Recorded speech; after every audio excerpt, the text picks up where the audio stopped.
Muchas gracias a todos los que están conectados en este día para esta presentación del documento que hemos preparado entre Comexi y el Instituto México del Wilson Center. Para iniciar, cedo la palabra a Lila Beth, directora del Instituto México del Wilson Center.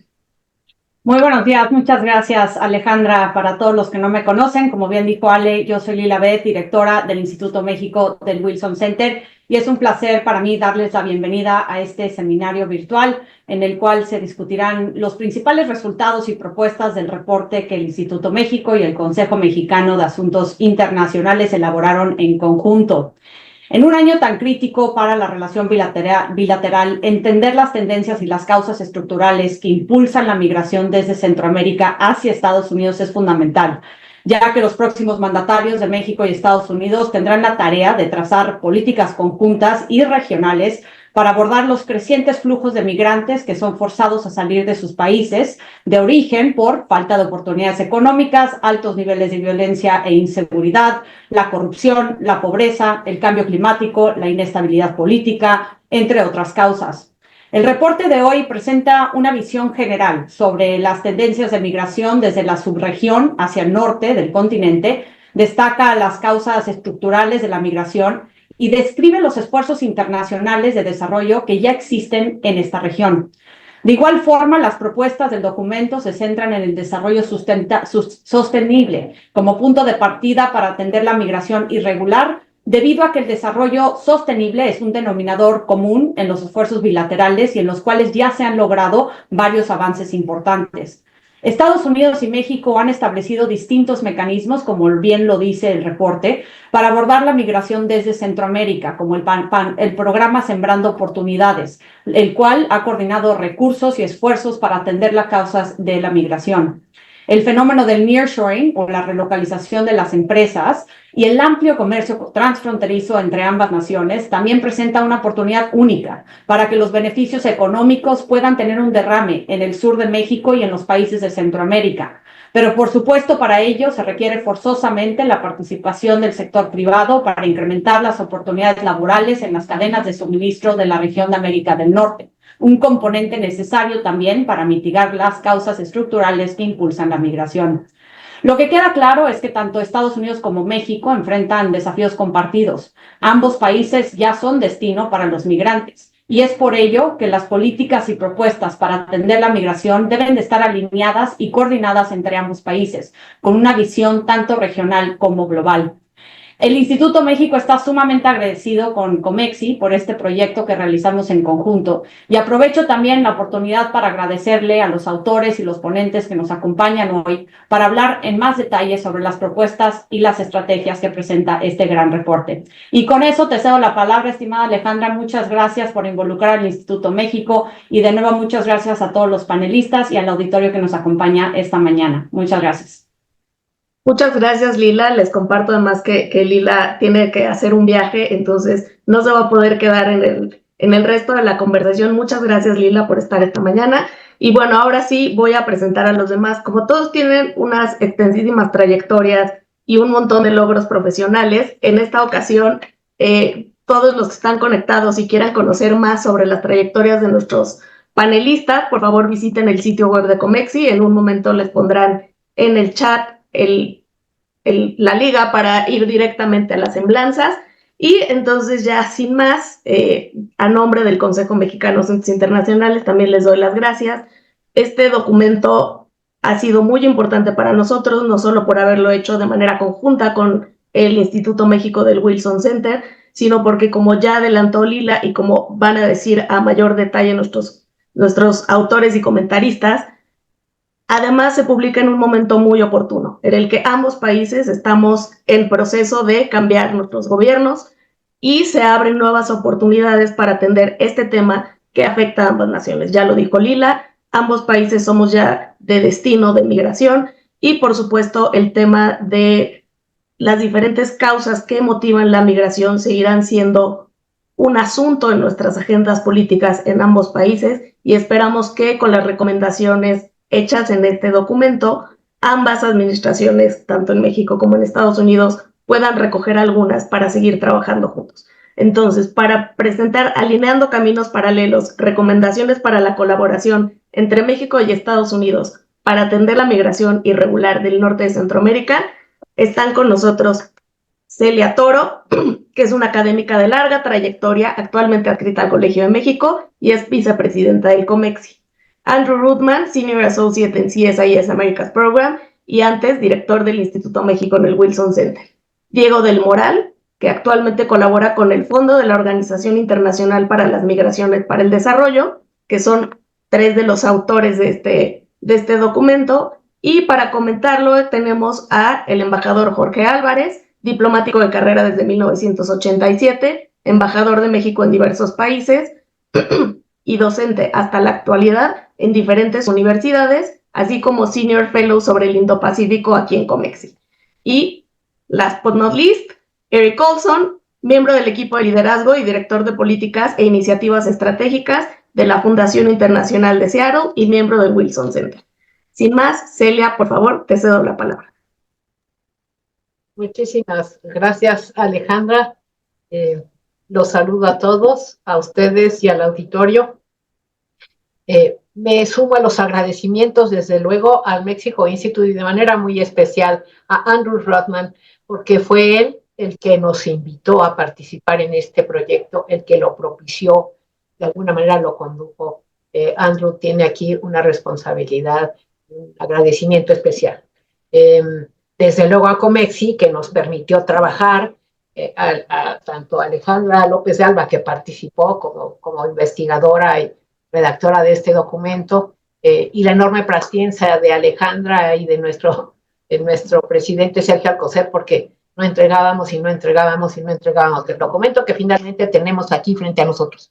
Bueno, en los 5 minutos que me han dado para presentar este documento, me gustaría referirme a la idea general del documento. Es un policy brief, como viene en un documento de propuesta de políticas, que propone una estrategia de colaboración entre México y Estados Unidos para atender las causas o para atender las razones de la migración irregular procedente, la migración irregular hacia México y Estados Unidos procedente del norte de Centroamérica, en particular de Guatemala, Honduras y El Salvador.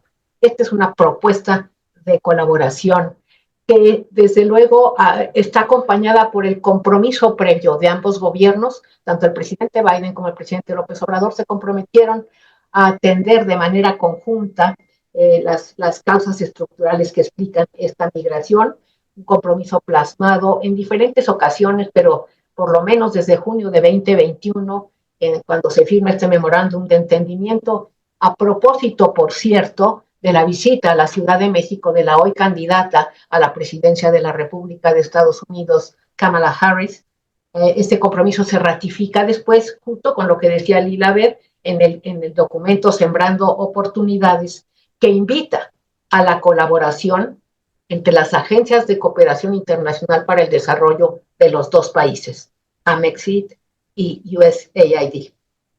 Decidimos concentrarnos en una sola de las causas fundamentales, estructurales o de fondo de la migración, porque hubiera sido imposible abarcarlas todas, priorizarlas de alguna manera, pero sobre todo porque consideramos que en esta variable, que es la de la falta de desarrollo económico, la falta de oportunidades económicas, que ahí, en ese ámbito, México y Estados Unidos tenían las mayores posibilidades de cooperar.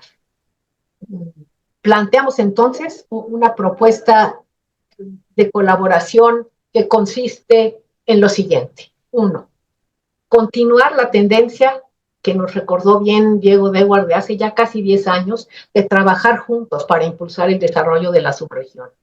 2. Escoger cuidadosamente los proyectos que recibirían atención, financiamiento de parte de los dos gobiernos, idealmente de más, ya sea los proyectos que ya están en marcha, los proyectos que los propios estados y países decidieron que serían prioritarios, los proyectos que, como insistió una y otra vez Andrew Ruthman, en los que la colaboración agrega valor, los proyectos, impulsar, continuar con el trabajo, escoger bien los proyectos e impulsar la coordinación muy importante entre las agencias de cooperación de los dos países, USAID y AMEXID, para alinear los programas en la medida de lo posible.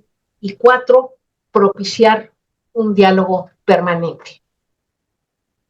Creemos que esta estrategia, que yo llamaría una estrategia de vinculación, lo que en inglés se ha llamado una binding strategy, una estrategia de vinculación que permita que la colaboración bilateral, la colaboración regional continúe a pesar de cambios de gobierno en cualquiera de los dos países, a pesar de los tropiezos que encuentren naturalmente muchos de los proyectos, a pesar pues de los imprevistos. Esta estrategia de trabajo y diálogo permanente, creo yo que permite a México avanzar en favor de una migración regular, de una migración documentada, que es la única manera en que esa migración puede ser segura y ordenada.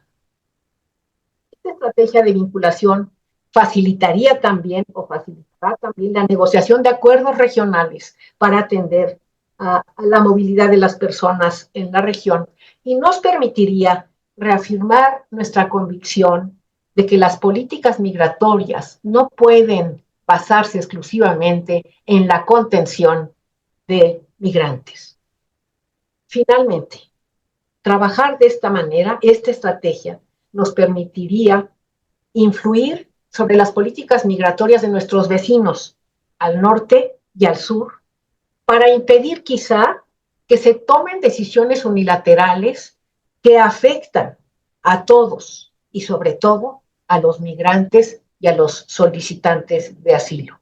Esa es la estrategia de colaboración que propone este documento y agradezco también a los comentaristas Eric Olson, Jorge Álvarez, que de estos temas saben mucho más que nosotros y ojalá nos puedan corregir, comentar, ayudar a pensar si esta es una buena estrategia de vinculación.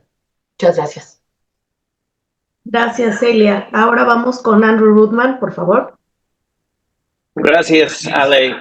Gracias a todos por la invitación y por la colaboración desde hace tiempo que tuvimos con COMEXI desde el Wilson Center, donde estuve en ese entonces. Este programa, como mencionaba ya Ale, Celia y Lila, representa la culminación de muchas horas de trabajo de parte de colaboradores afiliados con las dos instituciones. Y realmente fue un placer y un honor de colaborar en esa manera. Mis comentarios hoy no representan una posición oficial del Wilson Center o del CSIS. Como mencionó ya Celia y Lila, poco tiempo después de entrar en la Casa Blanca, la administración Biden, reconociendo el reto que representaba la migración, expresó su interés en una colaboración bilateral con México para responder a las causas raíces de la migración desde el Triángulo del Norte de Centroamérica a los países de Guatemala, El Salvador y Honduras. Y la administración del presidente López Obrador también expresó interés en colaboración para mejorar las condiciones en estos países vecinos. Y como fue mencionado, en diciembre de 2021, los dos países lanzaron la iniciativa Sembrando Oportunidades, un marco bilateral para mejorar la coordinación de recursos y experiencia entre USAID y AMEXID en sus esfuerzos por abordar las causas profundas de la migración. No es que las administraciones anteriores de México o los Estados Unidos no han intentado antes de promover políticas para hacer migración una opción y no obligación. En nuestro informe describimos los esfuerzos individuales y en colaboración con otros países e instituciones multilaterales desde hace unos 20 años. Dado esa historia y el interés expresado de colaborar, intentamos de identificar oportunidades o políticas que podrían agregar valor en una forma de 1 más 1 serían 3. Para ponerlo en el contexto actualizado, es importante reconocer que la migración o la cuestión de quién tiene derecho de entrar o estar en nuestro país ha sido tema del debate político probablemente desde la época de los padres fundadores.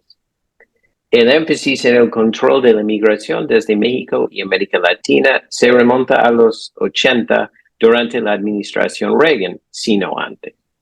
Entonces, cuando Donald Trump lo enfatizó en su primera campaña presidencial en 2015, no fue nada nuevo, aunque su discurso sí fue distinto y sin duda más agresivo.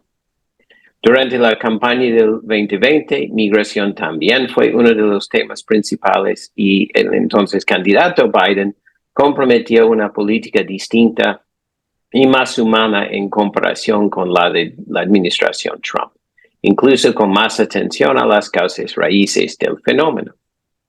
No cabe duda de que migración sigue siendo un tema de gran relevancia para las elecciones en noviembre aquí en los Estados Unidos, tanto para la presidencia como para el control del Congreso.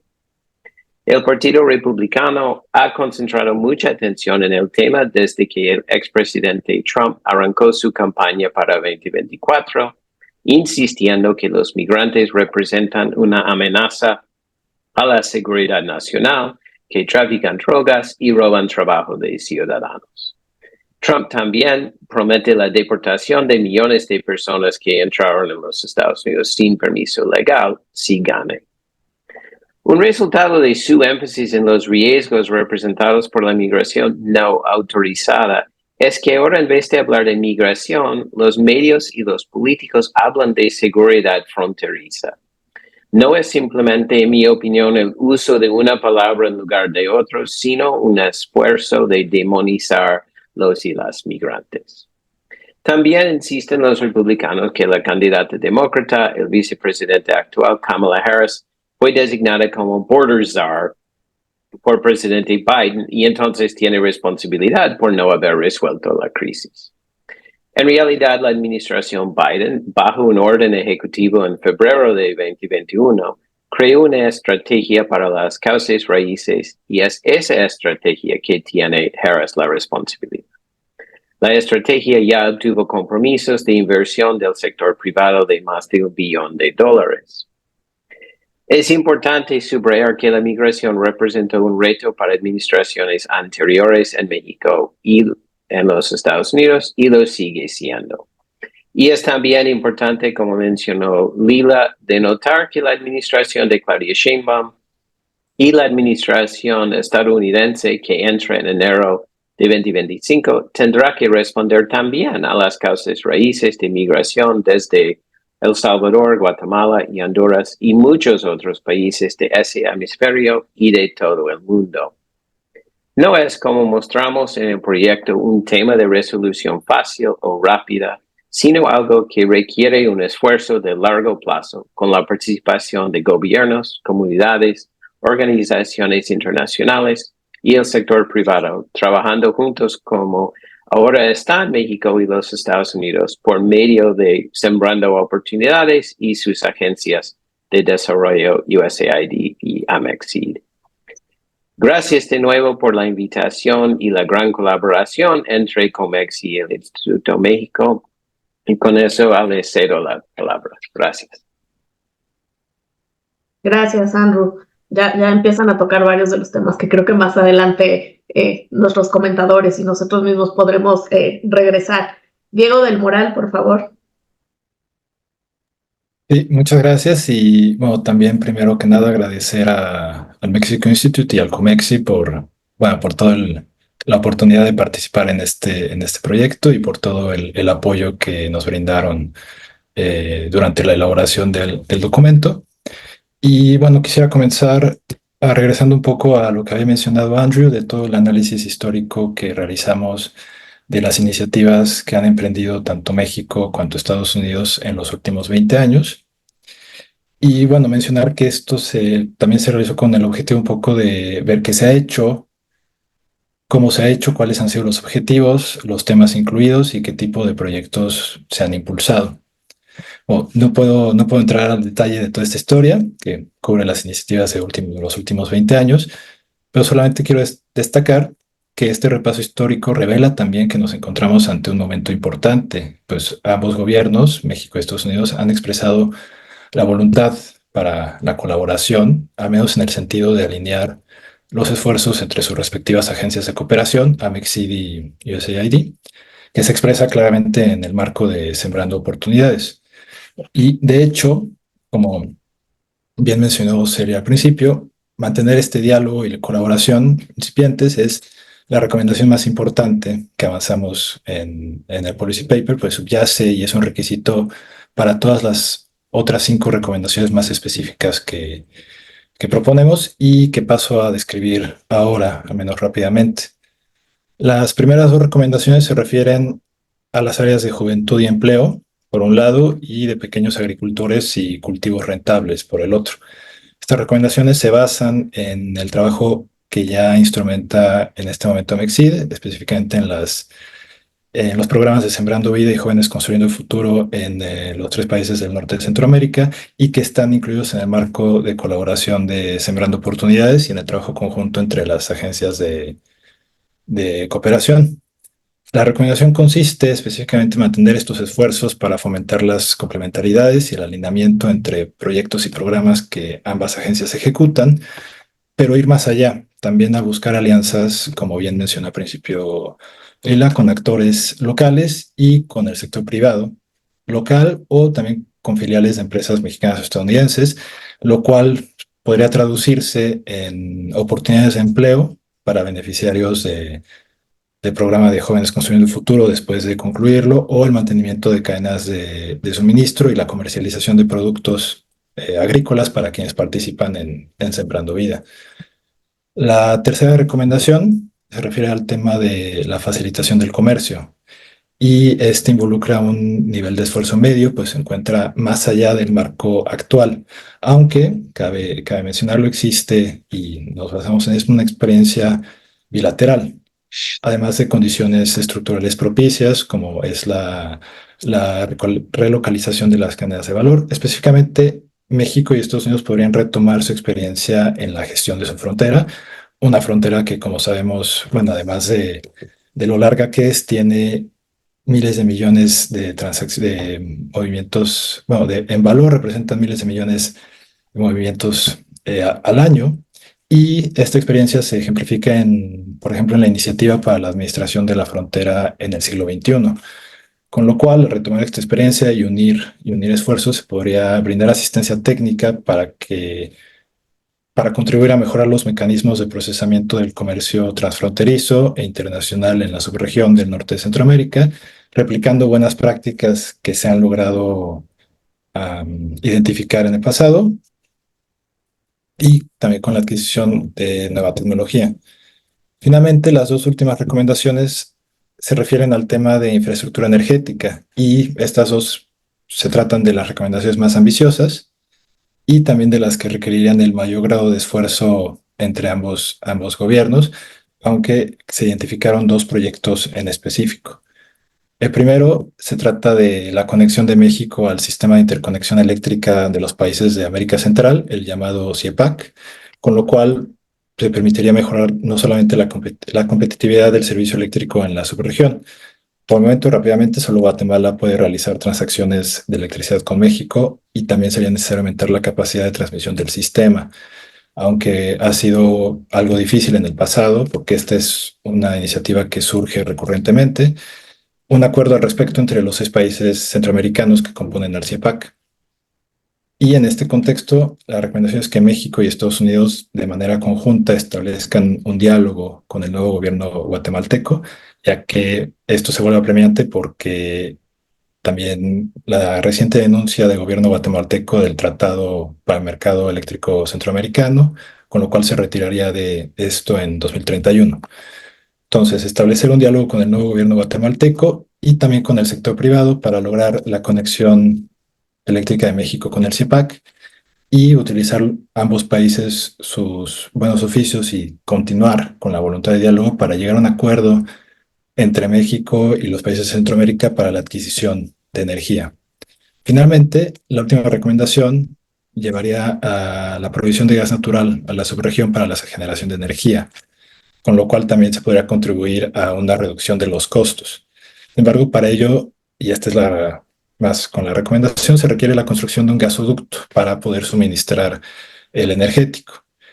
Y entonces la recomendación específica consiste en que México regrese a un plan inicial en esta administración de López Obrador para la construcción del gasoducto Prosperidad que conectaría a Tapachula en la frontera con Guatemala, Chiapas, a través de Ixtepec en Oaxaca. Entonces, con el gasoducto llegando a la frontera con Guatemala, podría caber la posibilidad de luego conseguir apoyo también con Estados Unidos y en la banca multilateral de desarrollo para continuar esa conexión hacia el resto de la subregión. Entonces, eso es, bueno, también un grado alto de ambición y como pueden observar, depende también del mantenimiento de este diálogo y cooperación, colaboración incipientes, como la estrategia de vinculación a la que bien se había referido Celia en su intervención. Entonces, bueno, quizás es un poco rápido las recomendaciones, pero me pareció necesario mencionarlas como tales en esta intervención. Muchas gracias, Diego. Gracias a los tres autores que han presentado un poco más detalle el texto y espero que quienes están escuchándonos hoy hayan sentido la curiosidad, el gancho que ustedes ya les echaron con varias de las cosas que dijeron para que, si no lo han hecho, por favor, lean este reporte que es muy interesante, pero si estos comentarios todavía no les han abierto el apetito para esto, estoy segura que lo que van a decir ahora nuestros comentadores lo hará. Por favor, embajador Álvarez. Muchísimas gracias, muy buenos días a todas y a todos. Antes que nada, un agradecimiento por la invitación a comentar este policy paper, que es importante. Ya ha destacado el momento de oportunidad que se presenta. Yo quiero centrar mis comentarios en subrayar algunos de los hilos conductores que están y que el documento refleja.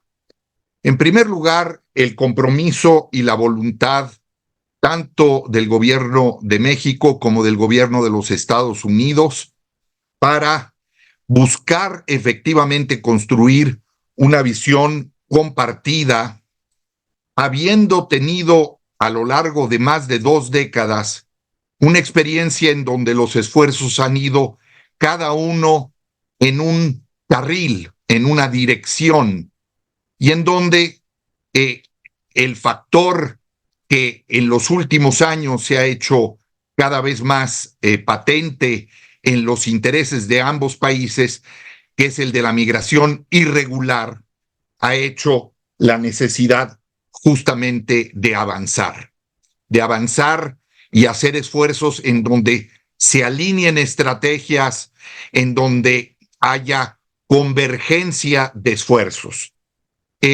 El documento deja en claro que efectivamente hay coincidencias y sobre todo, como ya se destacó hace un momento, hay mayores coincidencias en lo que se refiere al desarrollo sustentable. En los Estados Unidos, en el gobierno estadounidense, desde la administración Trump y en la administración Biden, y con miras a la siguiente administración, ha habido también, obviamente, interés en otros temas que tienen que ver con la seguridad fronteriza, como ya se señalaba también aquí, pero que tienen que ver con violencia, control de las fronteras y que tienen componentes muy importantes. Ahora, yo creo que es un acierto en el policy paper poner justamente el Plan de Desarrollo Integral de Centroamérica, elaborado por la CEPAL, que justamente se produce a iniciativa, a instancias con un liderazgo mexicano y que la actual secretaria de Relaciones Exteriores, Alicia Bárcenas, acomete desde la CEPAL y se produce ese documento. Pero también tenemos que ser muy claros, muy francos, muy sinceros. El Plan de Desarrollo Integral de 2018-2019 es un documento muy valioso donde hay enormes aportaciones en diagnóstico, también en cómo poder enfrentar los temas de desarrollo integral en Centroamérica en el conjunto, con particular énfasis en los 3 países del norte, pero donde ese plan de desarrollo integral levantó poco entusiasmo en Centroamérica. Y ese plan de desarrollo integral que en su momento pensó el presidente López Obrador sería un catalizador para atraer una importante aportación de recursos de los Estados Unidos, no se materializó. No se materializó en el 2019 ni el 2020. Por eso llegamos, al menos así lo veo yo, a justamente la visita de la vicepresidenta Kamala Harris en junio de 21 y justamente al acuerdo entre las agencias USAID, Amexid, pero los 2 gobiernos a nivel de los jefes del Poder Ejecutivo a impulsar sembrando oportunidades. Y creo que es importante ahí también que la visión compartida empezó a fructificar. Y creo ahí también que es un gran acierto. Diego ya hacía un rápido señalamiento sobre las 5 recomendaciones. Son recomendaciones que van más allá de la coordinación necesaria entre las agencias. Es una coordinación a nivel de ambos gobiernos, ambas administraciones. Y qué mejor momento ahora, cuando estamos justo por iniciar el 1 de octubre la administración de la presidenta Claudia Sheinbaum, y que en enero del próximo año, estamos hablando de unas cuantas semanas, iniciará una nueva administración en los Estados Unidos. Entonces, hay un elemento importante y creo que para México fue satisfactorio que la visión mexicana de atender las causas estructurales, the root causes, las causas de la migración, antes que atender o privilegiar la atención de la migración, y como bien señalaba Andrew, también a diferencia de esa visión que en muchos casos es la que reportan muchos medios, que es las medidas de control y de contención. Entonces, creo también que hay que ser claros respecto de que hace falta, si pensamos en sembrando oportunidades y los logros, tenemos una carencia y un déficit de información y de mayor rendición de cuentas y transparencia. Yo, por ejemplo, veía los informes, que hay muy pocos, son realmente contados, sobre la iniciativa de Sembrando Oportunidades. Y aquí es donde quiero poner un primer punto a considerar en este policy paper. La absoluta, fundamental importancia del diálogo político permanente, no solo entre México y Estados Unidos, sino entre México, Estados Unidos y los países del norte de Centroamérica, con el reto que ello conlleva.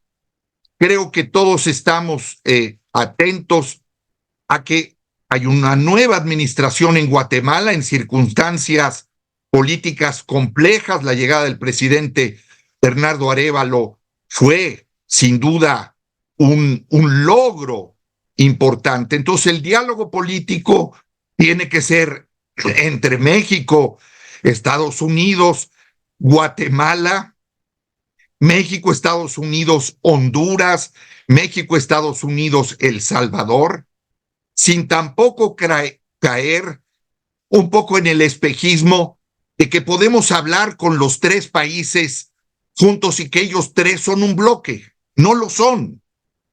Guatemala tiene, digamos, un peso específico, y cualquiera que haya trabajado en la región sabe que a los salvadoreños y a los hondureños se les indigesta cuando los metemos realmente a través de Guatemala. Entonces, tiene que haber en ese sentido elementos que incentiven el diálogo político, porque sin diálogo político el éxito de la colaboración es cuestionable. Yo no digo que no se pueda, pero al menos plantea cuestiones de fondo muy complejas. Y claro, la principal motivación ha sido los flujos de migrantes centroamericanos ingresando a territorio mexicano, atravesando territorio mexicano, llegando a la frontera y buscando ingresar e ingresando a territorio estadounidense. Entonces, me gustó, y eso me parece un acierto, que en el policy paper no hay un elemento, digamos, que apunte con un juicio de valor a los enormes desafíos que tienen los sistemas migratorios en Estados Unidos, en México y en Centroamérica. Pero la motivación es esa. Y han sido además, oh sorpresa, no, han sido los años de la emergencia sanitaria, los años justamente de la pandemia del COVID-19. Entonces, me parece que sí hay en Sembrando Oportunidades un nuevo marco de cooperación, que sí hay posibilidades y en esas se cifran también las 5 núcleos de recomendaciones que ustedes han elaborado en este policy paper de 2 instituciones como el Instituto México del Wilson Center y Amexid, justamente para que sean esfuerzos complementarios, para que estemos hablando de un mayor número de proyectos y beneficiarios. Pero ojo, a veces nos ha pasado, al menos en México, que nos acomete una enfermedad y es la proyectitis, querer tener muchos pequeños proyectos. No, debíamos de tener, y la experiencia lo muestra, menos proyectos con mayor alcance. Y entonces, pues sí es de, yo creo, de inquietar que al menos en el reporte del año pasado sobre Sembrando Oportunidades se habla, sí, de pocos proyectos, pero de un número relativamente bajo de beneficiarios. Me refiero, por ejemplo, al proyecto impulsado por USAID en Honduras, apoyado en la experiencia de Amexid, que se llama Creando mi Futuro Aquí, que tiene un propósito de transformar los pequeños sistemas de mercados locales y de agronegocios sustentables en micro y pequeñas empresas. También las becas para oportunidades que están vinculadas a la Organización Internacional de las Migraciones. Y lo mismo puede decirse de la llamada Alliance for Root Causes and Opportunities, ARCO, que surge ya en 22. Entonces, si pensamos que entre junio y noviembre, entre la visita de la vicepresidenta Harris y ya el acuerdo a nivel de los 2 presidentes, López Obrador y Biden, arranca, pero en los tiempos han sido, y hay que reconocerlo, tiempos más bien dilatados, tiempos lentos, que se han prolongado. Creo que ahora este policy paper debía de enfatizar que hay que meterle hay que meterle mayor tracción, mayor velocidad para poder en ese sentido avanzar. Ahora, también si la premisa es el diálogo político, tiene que ser un diálogo político de alto nivel, pero también un diálogo político que haga que se conjunten los interlocutores a nivel operativo, técnico, pero también el diálogo político con los otros socios, con Bimbo, si es una empresa mexicana con una importante presencia e inversión en Centroamérica, y otras. Y como y como vimos con el esfuerzo de Kamala Harris, también para hacer que concurran, participen empresas estadounidenses que tienen intereses en Centroamérica o que debieran tener intereses en Centroamérica. Entonces, para el nuevo gobierno mexicano, la importancia de tener una red de embajadas en Centroamérica, pero particularmente en los 3 países, es fundamental.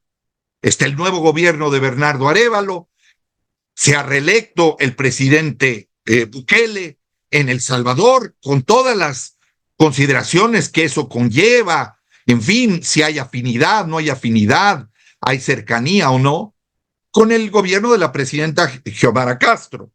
Entonces, hay que trabajar las contrapartes, hay que asegurar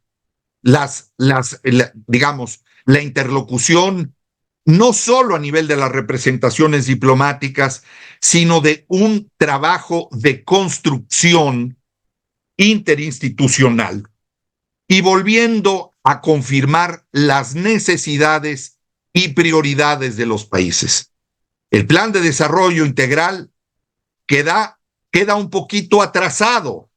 Hay que volver a refrendar, confirmar o descartar algunas de cuáles son las prioridades. A mi juicio, las de infraestructura van a estar ahí y, como se ha señalado, plantean un desafío y son de mucho más largo plazo. Pero otros aspectos que tienen que ver con la empleabilidad de jóvenes es fundamental. Ahora, los gobiernos de Estados Unidos y de México tienen que probar en los próximos meses que son capaces de gestionar, de movilizar, de coordinar esfuerzos y proyectos de cooperación, teniendo recursos financieros. La MEXID tiene un presupuesto raquítico, depende de recursos que en muchos casos han venido de organismos internacionales, han venido del BID, han venido de otras instancias, y eso tiene que ponerse en la agenda hoy, en plena transición. Y creo que en ese sentido,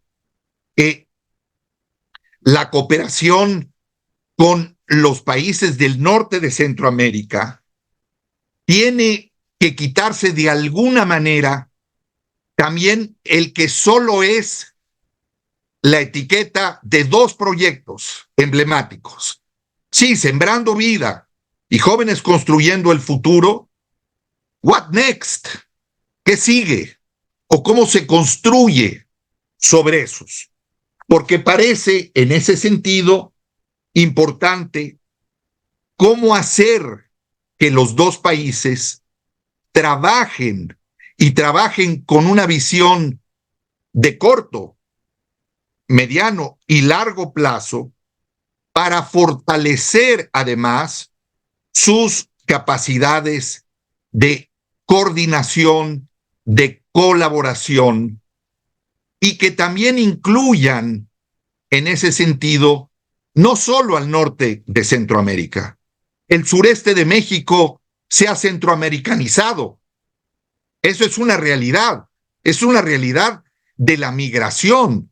Y creo que en ese sentido hay que pensar en los espacios de cada uno de los estados, pensando en el caso del sur-sureste de México, en cómo avanzar. Concluyo estos comentarios felicitando por el esfuerzo realizado y por la importancia de que este esfuerzo se ponga en perspectiva, se pueda efectivamente catapultar este esfuerzo desde la administración que iniciará el 1 de octubre y también poniéndola con un elemento muy importante: mejor comunicación política de qué pasa en los esfuerzos de México y Estados Unidos. Si uno busca, híjole, es bastante pobre los resultados en términos de acceso a la información, transparencia, en fin, hay que hacer por unos cuantos comunicados y unas notas de prensa. También creo yo que sería muy importante una especie de nota a pie de página en las recomendaciones, y es que tiene que haber un esfuerzo institucional de comunicación para que la gran audiencia, la opinión pública, los medios, los espacios académicos y otros entiendan, comprendan y se apropien de lo que está en juego. Nuevamente agradezco al COMEXI, agradezco al Wilson Center a través del Instituto México y por supuesto felicito a los autores por el esfuerzo realizado. Muchísimas gracias. Muchas gracias, embajador. Seguro en unos momentos podremos también conocer la reacción de los autores a esto. Creo que dijo muchas cosas muy importantes sobre este paper. Yo dejaría sobre la mesa para los autores esta constante reflexión que tuvimos entre la complementariedad y la colaboración plena, ¿no? No solo hacia atrás, pero sin duda pensándola hacia adelante. Pero bueno, me adelanto. Entonces, Eric Olson, por favor.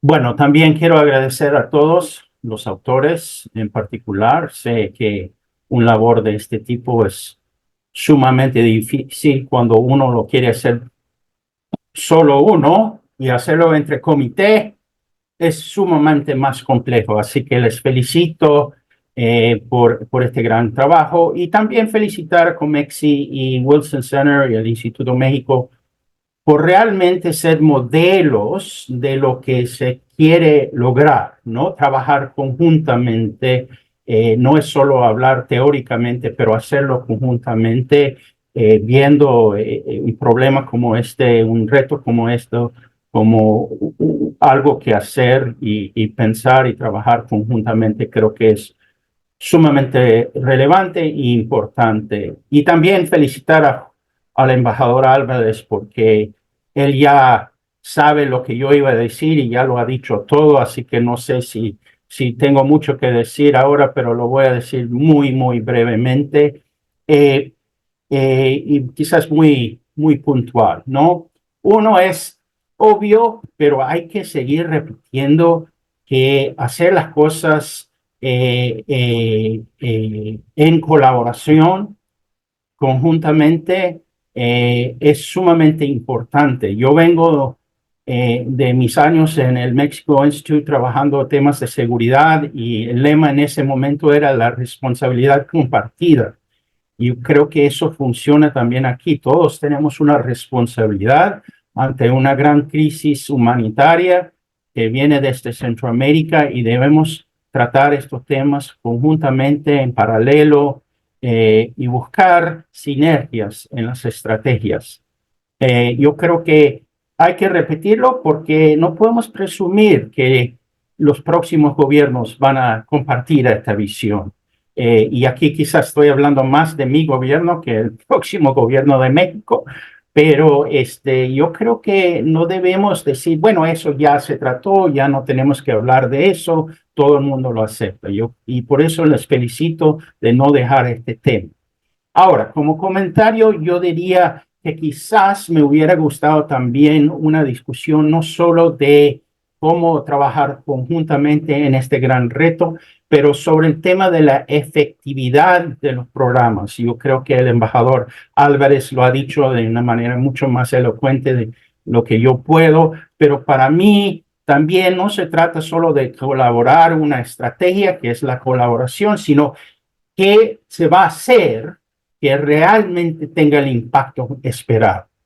Y ahí yo estoy reflexionando sobre la experiencia de Estados Unidos en los últimos 20 años, por ejemplo, o 10 años, perdón, 2014, donde se han gastado miles de millones de dólares en Centroamérica, y francamente los resultados han sido muy pobres. Y no es un posicionamiento ideológico, sino simplemente decir que la violencia sigue crónica, la corrupción sigue crónica y la migración, si bien varía de año en año, sigue ante nosotros, ahora con migración de otros países también. Así que hay que preguntarse qué son las políticas que podemos hacer o construir conjuntamente, pero que son efectivos o efectivas en responder a este gran desafío. Yo creo que las recomendaciones del paper en parte tocan eso, pero en otra parte no queda nada claro. Y esto lo menciono en este sentido. Yo creo que el gasoducto puede ser una buena política en general, pero cómo va a afectar la migración y responder a las causas raíces de la migración no me queda nada claro. No es mala idea el gasoducto o CIEPAC o la integración energética, pero ¿qué tiene que ver con la migración y cómo va a responder específicamente al problema de la migración irregular? Puede haber argumentos, pero no me quedó claro en el contexto del paper. Dos, el segundo punto. Yo entiendo y aquí pues reconozco lo que dijo Celia al principio. Es imposible ante un fenómeno tan complejo como la migración tocar todos los elementos, todas las partes de este gran reto. Así que tuvieron que escoger estratégicamente algo como cuestiones económicas. Está perfectamente bien y entendible. Solo que a mí me preocupa un poco cuando dejamos de lado algunos temas que afectan ¿cómo se llama? El performance, el desempeño económico, perdón. Yo creo que si bien no es fácil solucionar el problema de la corrupción para tomar un tema y la falta de Estado de Derecho, entendemos que no es posible crear una circunstancia de crecimiento económico y de igualdad sin tener la gobernanza necesaria para lograr esas metas. Y esas metas son las que creo que estamos argumentando pueden ayudar a dar otras opciones a la migración. Aquí les recomiendo mucho el informe anual del Banco Mundial, el World Development Report del 2017, titulada simplemente El desarrollo y el derecho, donde ven el vínculo esencial entre estos dos temas. Yo quiero ser muy claro. Yo entiendo que en el contexto de este trabajo no se puede solucionar todos estos temas, pero creo que sí sería importante entender que estos temas no son apartes, no son separados, son esenciales. Y para darles un ejemplo, hay muchos proyectos de USAID en Centroamérica donde se han gastado miles y miles y millones de dólares que han sido finalmente bien diseñados, bien creados, pero en la ejecución se pierde mucho por el alto nivel de corrupción que existe al nivel local, ¿no? Y esto lo señala específicamente el informe del Banco Mundial. ¿Por qué las políticas bien diseñadas y bien implementadas fracasan por el problema de la pobre gobernanza o la mala gobernanza, perdón, que existe muchas veces a nivel local? ¿Por qué CIEPAC ha tenido tantos años y no ha producido los resultados esperados? En parte es la gran corrupción que ha existido en el sector energético en países como Honduras, que los propios hondureños reconocen. Así que creo que hay que poder señalar estos dos puntos.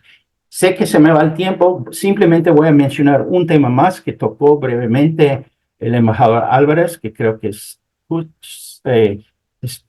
totalmente correcto, y es que no se puede solucionar esto simplemente en un diálogo entre México y Estados Unidos. Esa recomendación tiene que aparecer de alguna forma en el contexto de este diálogo. No sé si hay que crear un nuevo mecanismo de alto nivel. Estoy un poco escéptico de estas iniciativas, pero de alguna forma tener como actor a los países y al sector privado y al sector de la sociedad civil en los países es sumamente importante, no por razones ideológicas, pero por razones de efectividad. Y precisamente, como dijo el embajador Álvarez, el plan de desarrollo integral, ¿cuál fue? No me acuerdo, el de ECLAC.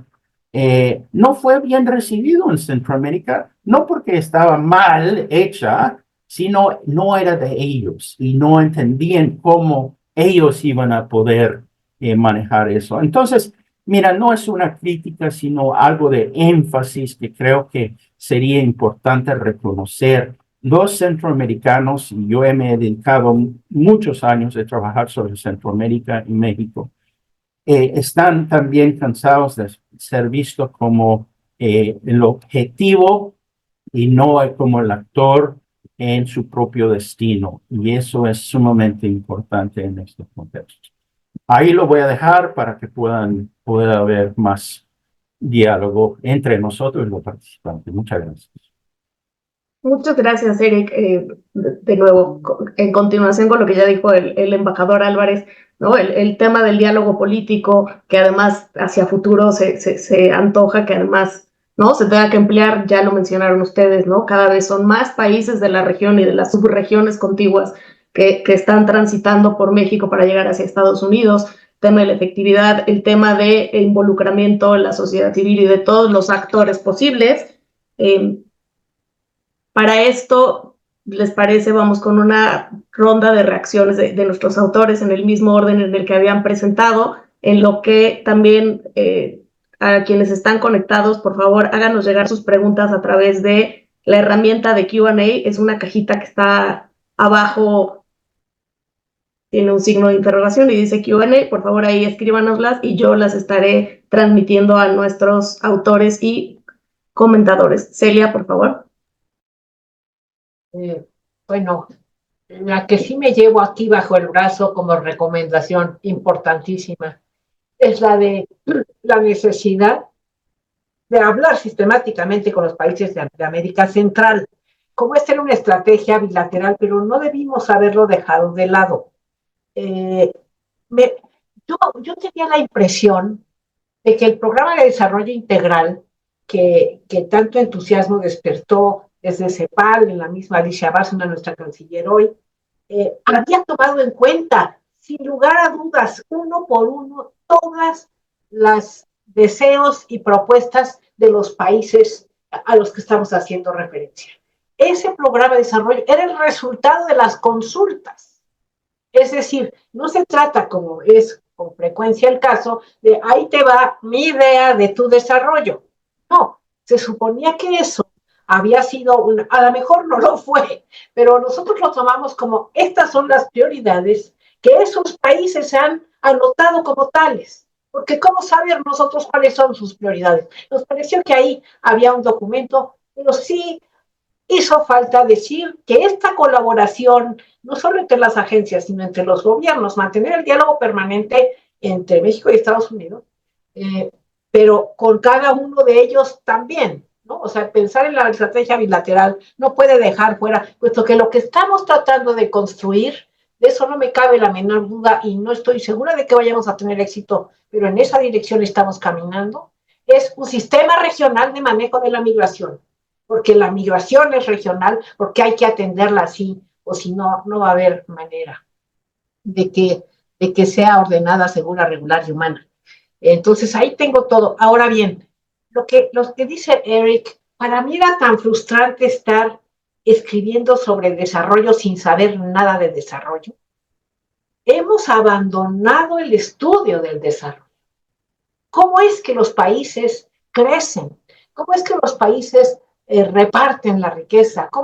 ¿Dónde está esa literatura que olvidamos, que dejamos en los últimos años, un poco de lado y que nos lleva al problema de la eficacia.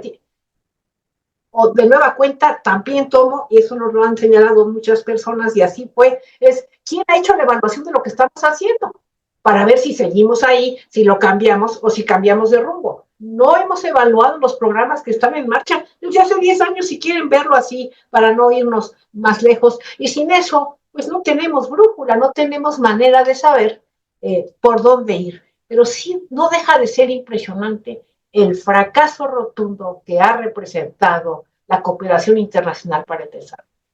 Yo nada más me acuerdo de la primera línea del libro de Schultz sobre este tema, que dice así: Honduras ha recibido el mayor presupuesto en la historia de la cooperación para el desarrollo de Estados Unidos. Honduras, en América Latina, claro está. Y es el país más pobre de la región.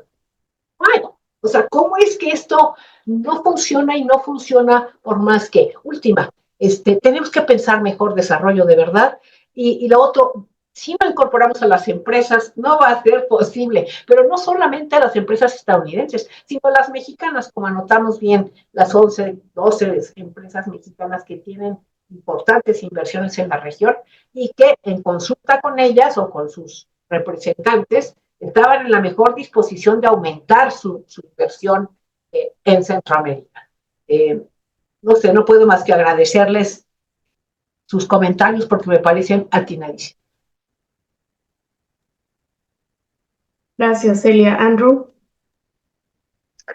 Bueno, gracias. Brevemente, primero, gracias al embajador y a Eric por sus comentarios y que obviamente ustedes invirtieron tiempo pensando en esto y les agradezco mucho por esto.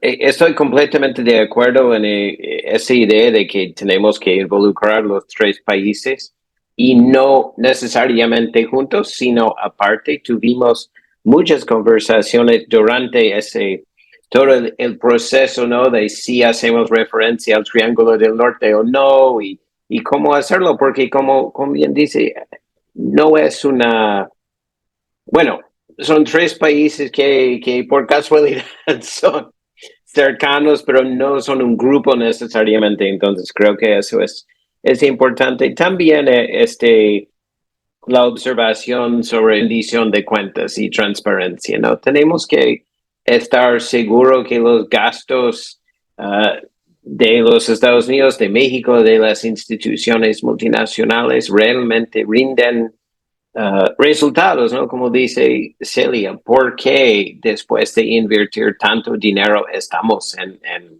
básicamente donde estuvimos? No hemos visto el desarrollo necesario para reducir este empuje de migrar. Y en cuanto a corrupción, Eric obviamente tiene razón. En cierta forma creo que es obvio esa conexión, pero tiene razón que probablemente deberíamos haber incluido lo más en forma más directa y no de pensar que, bueno, todo el mundo entiende que hay corrupción, pero tiene razón que obviamente es un impedimento al crecimiento, al buen gasto de los fondos, de las inversiones, etcétera. Pero de nuevo, gracias por los comentarios y la seriedad en que toman esa conversación.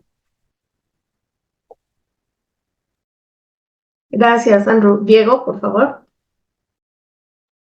Sí, igual, bueno, primero quisiera reiterar los agradecimientos, embajador Eric, por sus muy buenos comentarios y por tomarse el esfuerzo de leer con detalle nuestro policy paper. Y bueno, justamente, bueno, ¿qué más puedo agregar a lo que ya han dicho mis colegas? Sin duda, el tema de la corrupción y cómo puede afectar el desempeño de programas de desarrollo es un factor a tomarse en cuenta. También fue algo que se discutió con bastante recurrencia en las partes iniciales del proyecto cuando estábamos decidiendo qué temas incluir y cómo proponer, hacia dónde enfocar el policy paper y las recomendaciones. No fue con tan poca, con tan poca información que nos fuimos directamente al tema de desarrollo económico, pero sino que fue ahí donde pues encontramos las coincidencias en este momento y también desde una perspectiva histórica en donde podría tener más efecto la colaboración entre ambos países, pero sin duda es un tema muy importante a tomar en cuenta. Y bueno, también el tema de la sostenibilidad de los resultados de proyectos y de programas, bueno, pues es justamente también una de las preguntas del millón en toda la parte de cooperación internacional, cómo se pueden, una vez el proyecto o programa concluido, ejecutado el presupuesto, qué sucede después con los beneficiarios o con los beneficios que se sostuvieron mediante ese gasto. Y bueno, pues justamente es algo que puede, bueno, que debe pasar también por la apropiación por la apropiación, porque estos proyectos, programas, se vuelvan parte de la política, o sí. Y bueno, ahí fue justamente que nos enfocamos en el plan de desarrollo integral, como bien mencionó Celia, consideramos que podía ser una buena guía como de prioridades o temas que los tres gobiernos de la subregión habían avanzado en consultas con la CEPAL y con otras agencias de Naciones Unidas que participaron en la elaboración. Pero bueno, sin duda creo que siempre es un aspecto a tener en cuenta este tema de la sostenibilidad de resultados y de cómo se pueden asegurar en el tiempo que los beneficios se van a seguir manteniendo, y fue un poco también lo que quisimos atender con la inclusión del sector privado, al menos en el tema de los programas que en este momento se están ejecutando. Pero pues sí, es lo que puedo agregar en este momento, y de nuevo les agradezco mucho, mucho por sus comentarios. Muchas gracias. En lo que nos están llegando preguntas, nos están llegando unas por WhatsApp y ya tenemos una aquí en la caja. No sé si el embajador Álvarez o Eric Olson quieran reaccionar a esto, o si no me voy directo a las preguntas. Adelante si quieres con las preguntas. Ve ahorita en Q&A la que esté ahí, ¿no? Sí, tengo aquí ya un par. Primero nos preguntan sobre el tema de la efectividad. ¿Qué exactamente queremos decir con efectividad? Y en el caso particular de la migración en Centroamérica, ¿se refiere a cero migración o cerca de cero, o es una combinación de cierto nivel de migración más migración ordenada, que fue algo de lo que comentó Celia? Esa es una pregunta. La otra es, y ya lo mencionaron varios de ustedes, pero a lo mejor vale la pena puntualizarlo, con las dos nuevas administraciones. En México ya sabemos que será Claudia Sheinbaum, en Estados Unidos todavía es una interrogante, pero bueno, además está el tema de los cambios de gobierno en Centroamérica, especialmente aquí me mencionan la reelección de Bukele en circunstancias muy específicas, y esto un poco decir cómo se puede mediar este diálogo político necesario con las circunstancias políticas domésticas, sobre todo ¿no? en tiempos de ideologización extrema.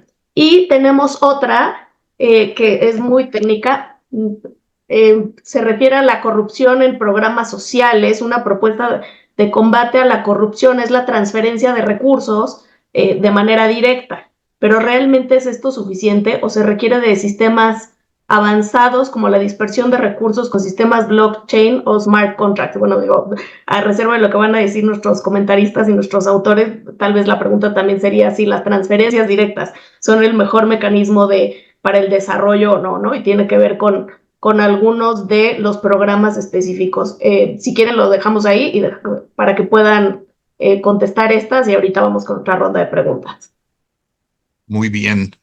Pues yo voy a centrarme, digamos, en una triada: en la ejecución, en la evaluación y en la eficacia.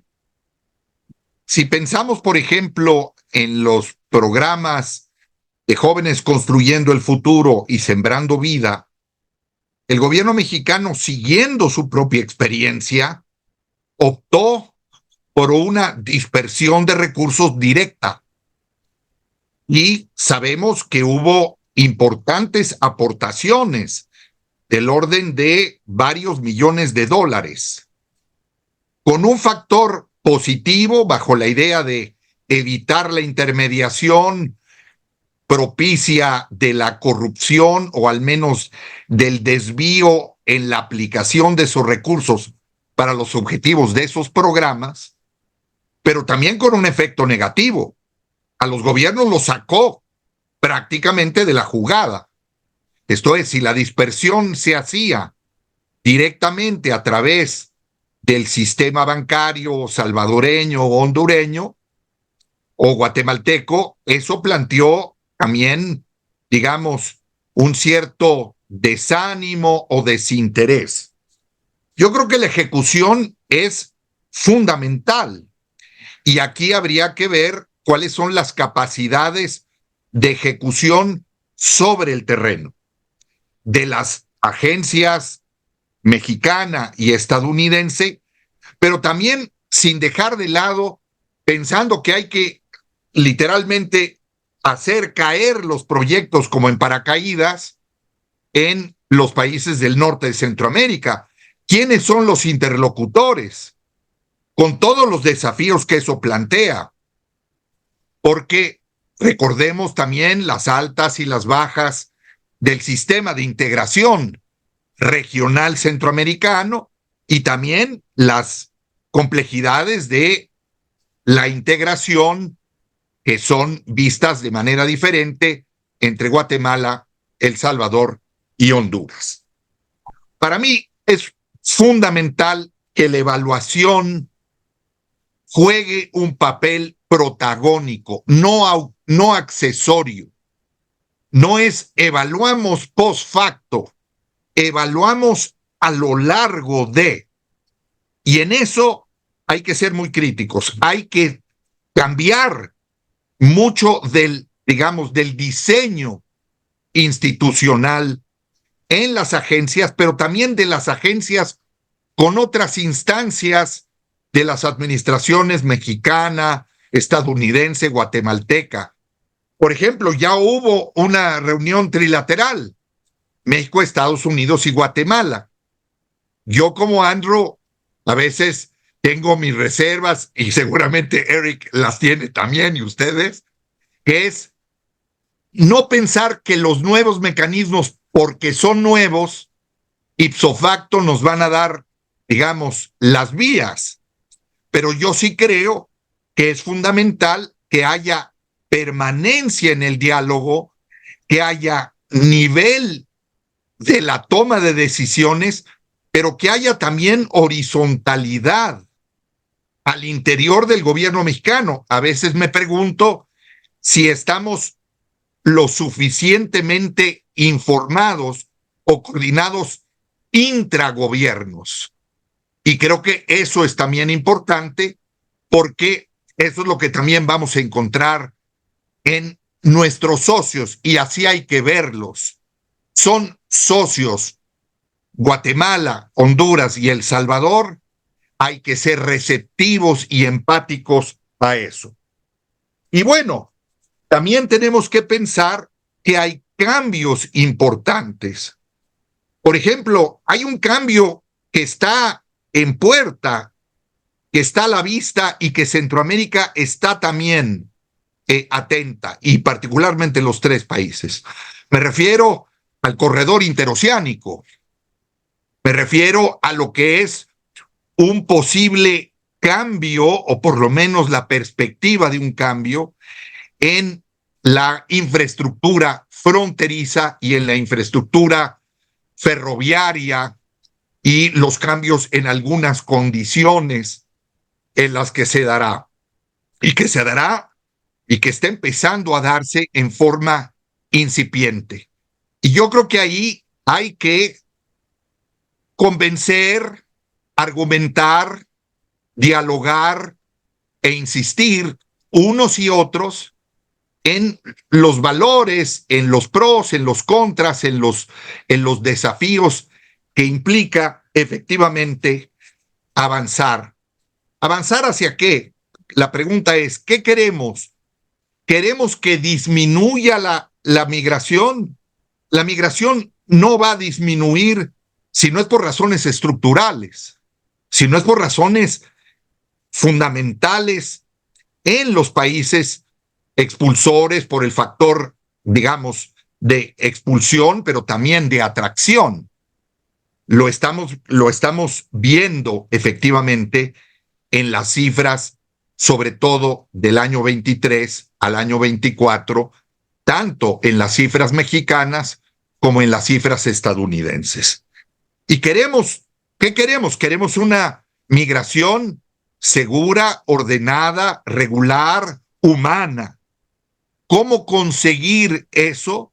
También involucrando a las instancias subnacionales. Me cuesta trabajo pensar que va a venir, ya hay un cambio en puerta en el estado de Chiapas, no se puede hacer algo sin participar el gobierno de Chiapas o el de Oaxaca o los departamentos de Jocotenango y Tonocantipec en Guatemala. Entonces, creo que ahí la eficacia, la evaluación tiene que pensarse en las dos dimensiones de la sustentabilidad, de que sea sustentable la cooperación, la colaboración y el alinear para que se camine en forma paralela y convergente, pero también siendo capaces de involucrar, de tener una amplia capacidad de acción para que efectivamente la eficacia de lo que bien se señalaba también, queremos beneficiarios, queremos jóvenes que tengan empleo, queremos jóvenes que tengan la oportunidad de construir perspectivas de futuro y no una migración que huye, que sale, que se ve forzada por, sí, la falta de oportunidades, la pobreza, el desempleo, la violencia, las maras y todos esos elementos. Sabemos bien qué está pasando. Tenemos que poner mucho más capital intelectual, político y de instrumentación. Yo estoy convencido de que estamos en un momento en donde las ciencias de la ejecución, de la realización de iniciativas y proyectos es crucial. Whether we achieve it or not, that is really crucial. Gracias. Gracias. Eric. Bueno, no, yo creo que el embajador ha tocado muchos temas. No sé si hay algo en particular que no se ha tocado. No me queda claro.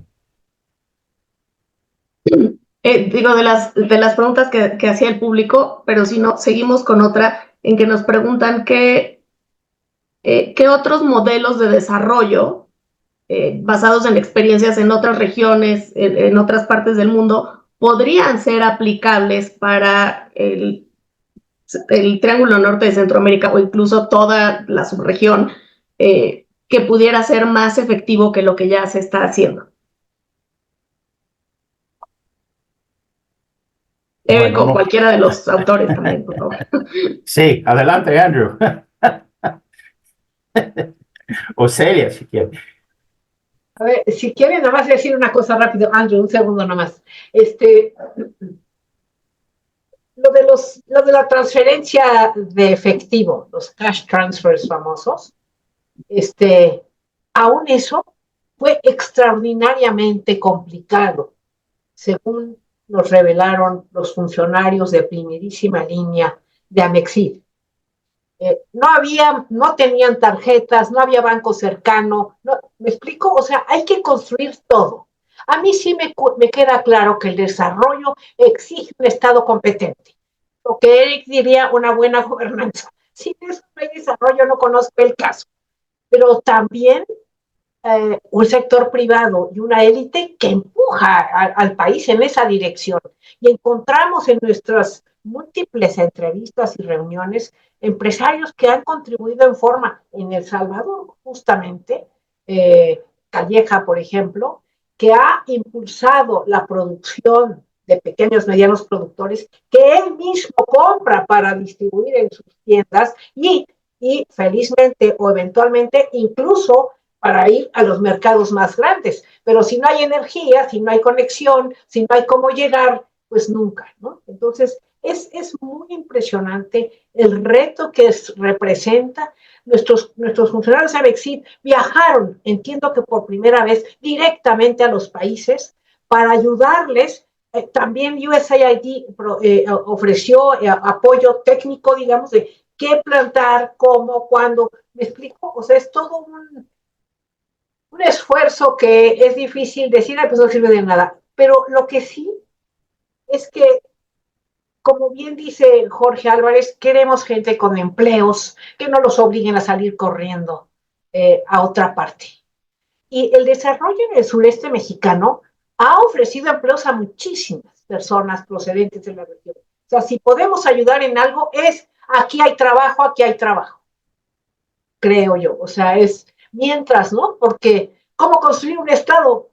Están despedazados. Y eso tiene que ver con otras políticas que no les han favorecido en lo absoluto. Pero a propósito de los cash transfers, creo que son muy útiles en un momento de emergencia. No hay que salir corriendo porque un huracán que se irá viendo y con qué te subes a un camión, con qué alquilas un coche, con qué ¿no? Lo que sea. Pero fuera de eso, no sabemos bien a bien qué pasa con eso y hay que ir a ver. Lo mismo para jóvenes, para el programa de empleo Construyendo el Futuro. Si tienen trabajo, ¿por cuánto tiempo? ¿Por un año? ¿Por dos? Igual esas personas se encaminan y inician una vida de trabajo razonable, digno, en fin. Pero sí, ¿cómo se promueve el desarrollo? Yo insisto, no sabemos. No sé si puedo hacer un comentario. Sí, adelante. Sí, dos, rápidamente. Primero, creo que Celia tiene absolutamente la razón. Alguien pregunta si hay otro modelo de desarrollo. Creo que hablamos de modelos de desarrollo, pero realmente no existe así una talla única para el desarrollo, ¿no? Y por esa razón, lo que se ha dicho en el paper y lo que hemos dicho acá es sumamente importante que haya un diálogo, perdón, con cada país, porque cada país está en otro momento histórico de su propio desarrollo, especialmente su desarrollo democrático, ¿no? En El Salvador, por ejemplo, la situación de la democracia está muy compleja. El país y el gobierno ha prohibido y ha debilitado todos los procesos de transparencia presupuestal, de acceso a la información, etcétera, etcétera. Entonces, yo creo que no podemos venir a El Salvador a pensar que hay un modelo que se va a implementar ahí, porque la situación es muy distinta a la que existe en Guatemala, donde hay nuevas oportunidades, donde hay un gobierno dispuesto a tener mayor transparencia, rendir cuentas, ser mucho más público. Así que yo creo que ese es un punto clave. Segundo, y esta es una autocrítica que creo que todos tenemos que de alguna manera entender. Tenemos la tendencia, especialmente desde Estados Unidos, de problematizar, ¿cómo se dice?, la situación de Centroamérica. Mira, Estados Unidos vio a Centroamérica como un problema del comunismo y nos preocupó que los sandinistas nos iban a invadir. Ronald Reagan lo dijo tal cual, ¿no? Nos van a invadir, llegan aquí en 48 horas. Luego pasamos a la preocupación del narcotráfico y que todo el problema de Centroamérica era uno de narcotráfico y así seguimos unas políticas pues bien diseñadas, pero para combatir el narcotráfico. Y tercero, ahora estamos hablando de la migración. ¿Cómo detenemos esa migración? Yo creo que es un paso positivo hablar de las causas profundas y estructurales. Estoy totalmente de acuerdo, pero es crear una serie de problemas en Centroamérica que nosotros queremos solucionar. Y no es ver a Centroamérica con un futuro democrático, próspero por sí mismo. O sea, cómo creamos condiciones donde hay esperanza, donde los propios centroamericanos ven un futuro positivo en su región, no como serie de problemas a solucionar, sino simplemente cómo construir lo que todos queremos, lo que queremos en Estados Unidos, lo que mexicanos quieren y que finalmente los centroamericanos también quieren. Así que una autocrítica. Creo que es el momento de pensar más ampliamente en Centroamérica, cómo construir y ayudar a construir una Centroamérica más sana, no solo cómo solucionar problemas que nosotros definimos como problemas. Incluso cómo ayudar a las personas que necesitan salir para salvar su vida a salir. Exactamente, alguien preguntó si la meta era cero migración. No, yo no veo eso como real, como opción. Yo veo crear y apoyar a crear una Centroamérica donde la gente tiene la opción de quedarse, donde ellos quieren quedarse, pero si no, igual la abuela está muriendo en Chicago, pues, que vayan a Chicago, pues. Entonces yo creo que es crear condiciones en la región de un futuro más sano. Sí, creo que está correcto, Eric, que es opción, no obligación, porque la verdad es que precisamos, ¿no? Tenemos escasez de mano de obra aquí en Estados Unidos y tienen o van a tener en México también por los cambios demográficos. Entonces, sin duda, tenemos que facilitar el movimiento regular, legal, controlado, seguro, etcétera. Por ejemplo, está el caso de las remesas que no hemos mencionado. Sí. Hay un desafío también aquí, porque con todo y el aumento del salario mínimo en México, para aquellos migrantes centroamericanos que permanecen en México, sus ingresos en México dejan un margen pequeñísimo para las transferencias y es un factor de atracción para no quedarse en México, para irse a Estados Unidos, porque en Estados Unidos las posibilidades efectivamente de transferir vía remesas a sus familiares, a su entorno, es fundamental.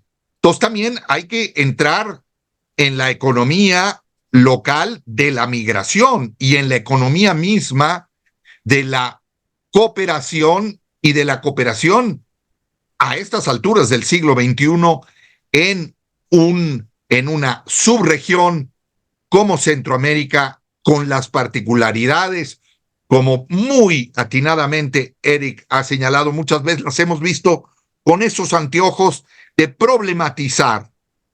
Quizás lo que hay que hacer es ir a la óptica y cambiar de visión, cambiar de óptica y de anteojos y no verlos así, o por lo menos problematizar esa manera de problematizar lo que está pasando en Centroamérica, entre otras, conociendo mejor Centroamérica. Yo a veces me pregunto si en México no estamos teniendo, como en Estados Unidos, un déficit de más y mejor y más profundo y comprensiva entendimiento de las realidades centroamericanas.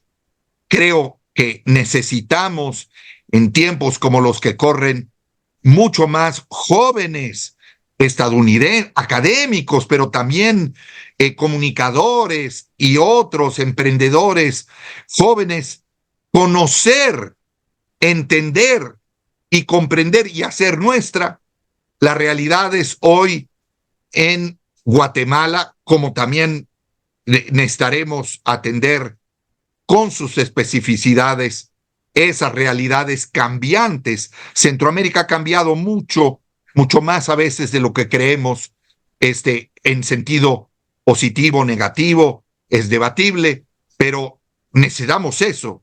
Necesitamos entender mejor si queremos influir, incidir e impactar mejor y que haya esos beneficios que además redundarán para todos, redundarán para la sociedad estadounidense, redundarán para el avance y desarrollo y transformación de México y también del conjunto de Centroamérica y en particular de los tres países, y va de la mano, sí, del comercio, de la infraestructura, pero también de sociedades resilientes frente a los enormes y muy complejos desafíos globales. Gracias. Estamos ya sobre el tiempo. Diego del Moral, ¿quieres cerrar la conversación? Sí, bueno, quizás, no sé si puedo hacer manera de cierre, pero quizás se refiere un poco a todo lo que se ha mencionado, con esto de si el objetivo es reducir la migración a cero, es no reducirla, sino hacer que la migración sea una opción entre otras, también para el pleno desarrollo personal de las personas. Y segundo, también esto se refiere a las causas de raíz de la migración irregular, porque hay que precisar que está la migración regular, irregular, y a todo esto quiero llegar con que una de las partes más interesantes del Plan de Desarrollo Integral es que uno de sus pilares incluía recomendaciones o cosas precisas para la gestión del ciclo migratorio. Eso yo creo que es algo que no hay que dejar de lado. Y también, finalmente, nada más decir que, bueno, toda esta conversación y en el documento hemos hablado de factores, de los famosos, quizás, push factors, los factores de empuje, pero que hay toda una serie de factores, de atracción, ya sea como la necesidad de mano de obra Estados Unidos en México, y que para todo eso también creo que podemos pensar en otras maneras y de la gobernanza de migración y de llegar a un sistema regional de gobernanza migratoria y de las movilidades humanas. Muchas gracias. Se nos ha acabado el tiempo programado para esta presentación. De nuevo, muchas gracias a los autores, muchas gracias a quienes comentaron este policy brief. Nos vamos, por supuesto, con lo que está en el paper, ¿no? Que es cómo sí hemos llegado a colaborar, ¿no? En el sentido amplio de la colaboración México-Estados Unidos en la atención de causas raíz de la migración irregular en el norte de Centroamérica. Y por supuesto, esta conversación también nos llevamos a algunas otras áreas de oportunidad, ¿no? Que justamente lo que queremos es que tanto nuestros gobiernos y como bien apuntaban los de Centroamérica, podamos tener una mejor comunicación permanente, colaboración en el sentido complementario y colaboración profunda, integrada, para poder atender y de alguna manera frenar aquellos flujos irregulares. Queremos una región, una subregión mucho más desarrollada, donde, como ustedes bien dijeron, la gente se sienta feliz en su entorno, donde encuentre su propio desarrollo personal y sus oportunidades de vida ahí, y que si su decisión es migrar, como bien decía Diego, por la vía regular, sea por otros factores de desarrollo personal o de deseo personal, y no, como un poco apuntaba Celia, por una amenaza existencial, como es el caso de muchos de los migrantes hoy en día. Por supuesto, esta conversación seguirá abierta en Comexi, seguramente en el Wilson Center y en muchos lugares. Esperamos que este paper contribuya en algo a esa conversación. De nuevo, muchas gracias a todos los que se conectaron. Gracias a quienes estuvieron en esta presentación. Que tengan muy buen día.